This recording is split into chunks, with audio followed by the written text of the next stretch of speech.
খরচ করে জিনিস কিনে যে 100 টাকার একটা সরি মাংস দিয়ে ভাত খাবো আজকে। শাক ভাজি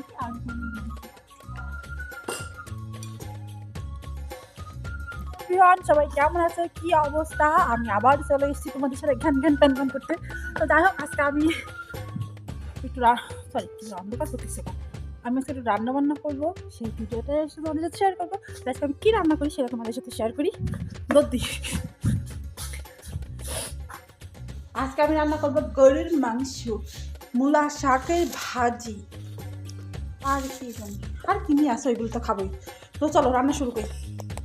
হয়ে গেছে, আমি অলরেডি বসিয়ে দিয়েছি। এই যে এই রাইস কুকারটা 100 RMB দিয়ে কিনে নিয়ে এসেছি, 100 RMB। দেখেন প্রেশার কুকার ভুলে গেছে, এটা নিয়ে আর কিছু করার দরকার নেই। প্রেশার কুকার, এই প্রেশার কুকারটা নিয়ে আসছে, আজকেই প্রথম রান্না করতেছি। আরও এদিকে হইতেছে কাটাকুটি করা হয়ে গেছে। এটা হচ্ছে মূলা শাক আর পেঁয়াজ রসুন যা যা লাগে তাই তাই। মাংস দিয়ে ভাত খাবো আজকে, শাক ভাজি আর পেট ভরে ভাত খাবো। কদিন ভাত খাই না আমরা, আর 2-3 দিন ভাত খাওয়া হয় না, আমরা ভাত খাই না, বিশ্বাস করো আমরা ভাত খাই না, কারণ যে তাছাড়া প্রচুর পরিমাণে ফল খাওয়া হয়, তো এই জন্য আমাদের ক্ষুবাটা ক্ষুবা। তো ফল খাওয়ার জন্য আসলে মুখে এরকমটা ওয়েট বেড়ে যাচ্ছে, আসলে যেটাই বলো না কেন মূলত ভাত খাওয়ার জন্য না।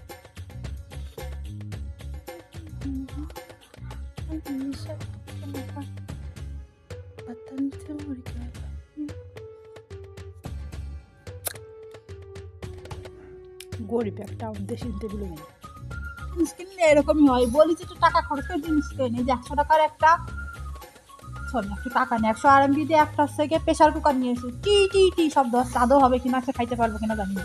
খালি সস্তা করে, খালি হস্তা খুঁজে, হস্তা খুঁজতে খুঁজতে আজকে এই অবস্থা।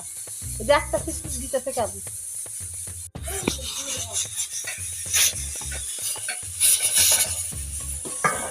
হয়ে গেছে। আচ্ছা, কেউ এত ঝাল লেগে কোনো কিছু মনে করার দরকার নেই, কারণ এইগুলোতে একটুও ঝাল নাই। সাথে আমার গরু মাংসটা হয়েছে, দেখায়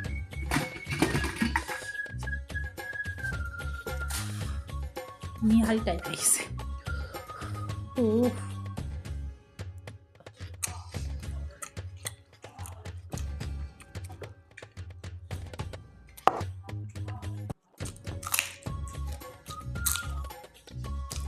বলে থাকো মজা লাগছে।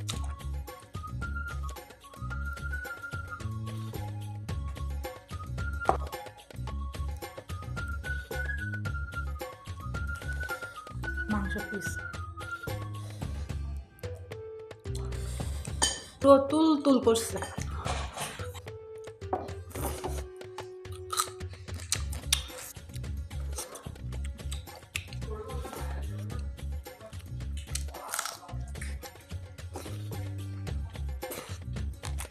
কিন্তু মনে করেন আমরা খুব বেশি খাই,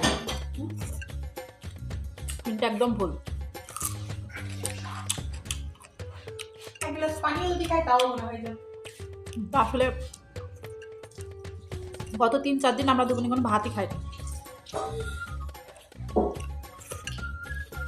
তারপরে ওই পারে মানে পানি খাইলেও পানি তারপরেও আমাদের ওই পারে।